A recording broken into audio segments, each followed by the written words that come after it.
Bismillahirrahmanirrahim. Assalamualaikum warahmatullahi wabarakatuh.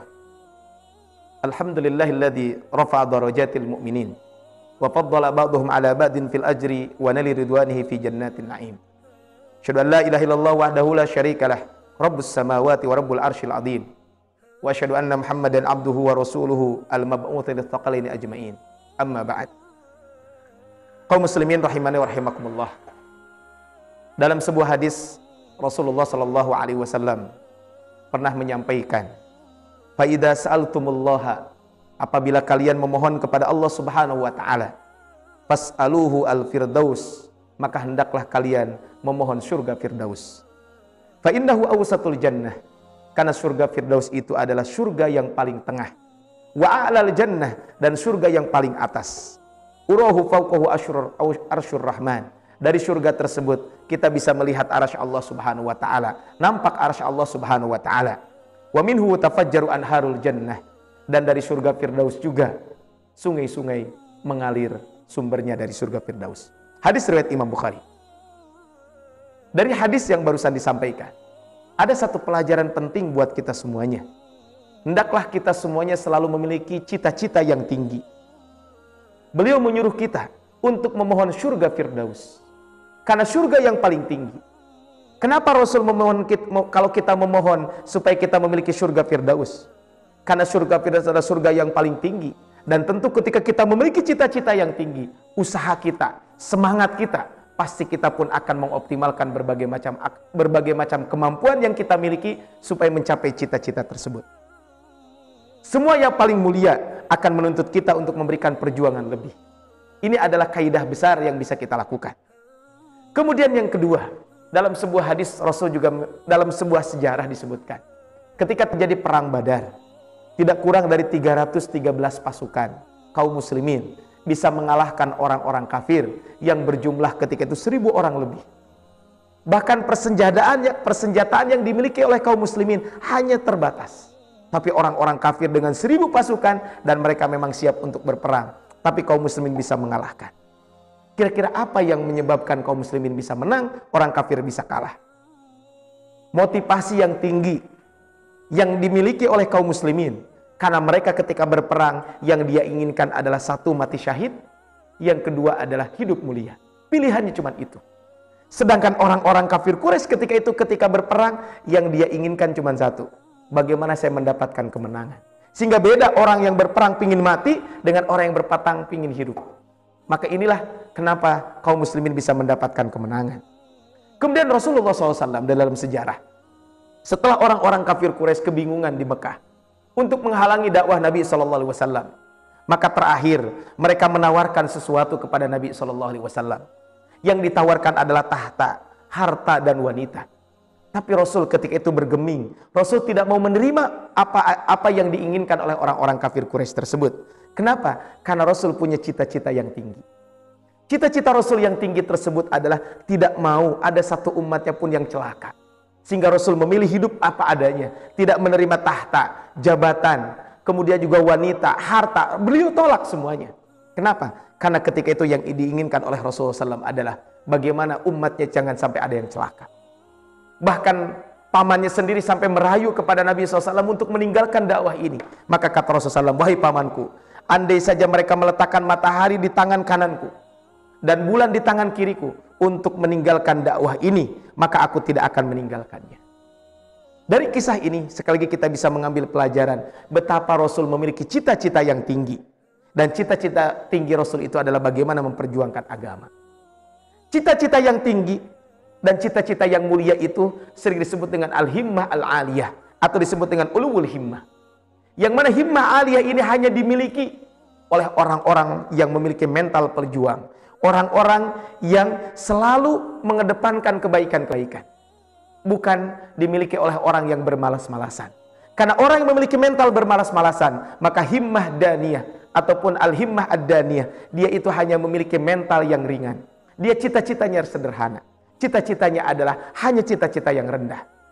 Ketika ada orang yang mencari ilmu, dengan ilmu yang dia cari tujuannya adalah bagaimana supaya bisa mengajarkan kembali kepada masyarakat, supaya bermanfaat buat masyarakat, maka dia memiliki ulul himmah. Tetapi ketika dia memiliki cita-cita dalam mencari ilmu itu, supaya mendapatkan penghasilan dunia dan lain sebagainya, maka dia termasuk orang yang memiliki al-himmah ad-daniyah, cita-cita yang rendah.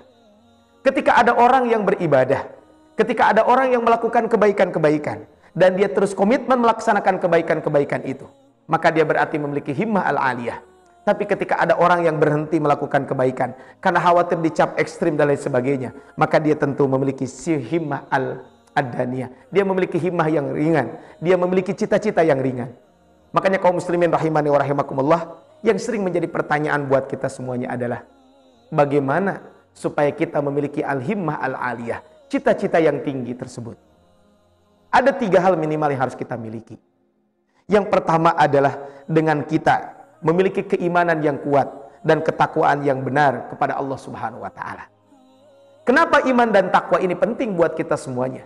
Karena dengan keimanan dia tahu bahwa Allah akan membalas kebaikan dengan kebaikan yang lebih. 10 bahkan sampai 700 kebaikan yang akan dibalas oleh Allah Subhanahu wa taala. Dan tentu balasan ini sifatnya tidak kelihatan. Tentu dengan keimananlah dia bisa melakukan itu. Orang bangun di waktu subuh untuk melaksanakan sholat subuh berjamaah. Orang bangun di sepertiga malam terakhir untuk sholat malam. Kenapa dia bisa bangun? Karena memiliki keimanan yang kuat. Dia yakin Allah turun ke langit dunia akan mengijabah setiap orang yang memohon kepada Allah Subhanahu wa taala. Kemudian kenapa dengan ketakwaan? Karena dengan ketakwaan itulah dia bisa membedakan bainal haqqi wal batil. Ini perbuatan baik, ini perbuatan buruk. Sehingga orang tersebut tidak akan terjatuh kepada perbuatan yang hina dan rendah di sisi Allah Subhanahu wa taala.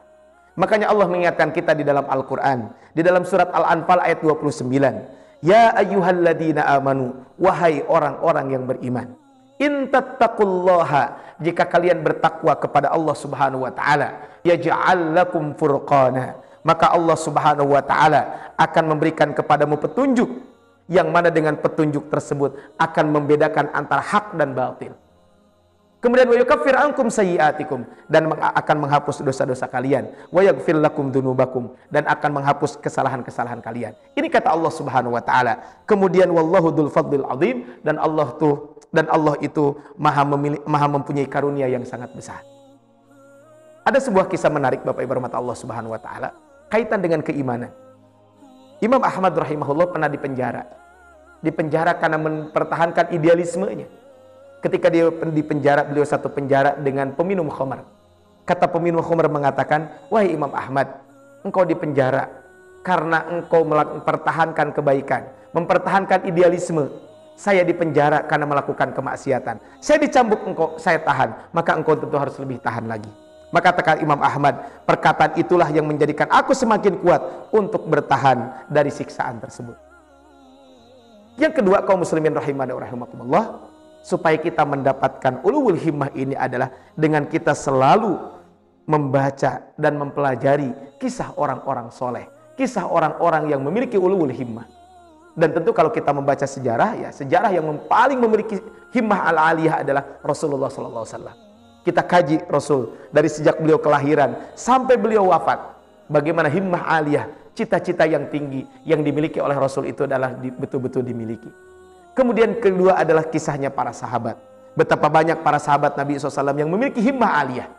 Sehingga dengan cita-cita yang tinggi itulah mereka bisa mengalahkan orang-orang kafir. Mereka bisa membebaskan Romawi, bisa membebaskan Persia dan berbagai tempat lainnya. Kita tahu Mus'ab bin Umair dengan himmah aliyah, beliau berani meninggalkan berbagai macam gemerlapnya kehidupan dunia untuk berdakwah, dan akhirnya beliau wafat. Ketika wafat, beliau tidak memiliki kain untuk menutupi badannya tersendiri.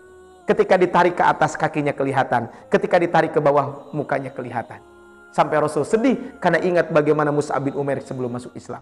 Kita tahu kisah Hamdalah, seorang sahabat Nabi yang sengaja yang dimandikan oleh malaikat. Kenapa? Karena beliau ketika mendengar panggilan jihad, maka beliau segera pergi meninggalkan pergi ke medan jihad dan meninggalkan istrinya ketika itu, padahal waktu itu beliau belum sempat mandi junub.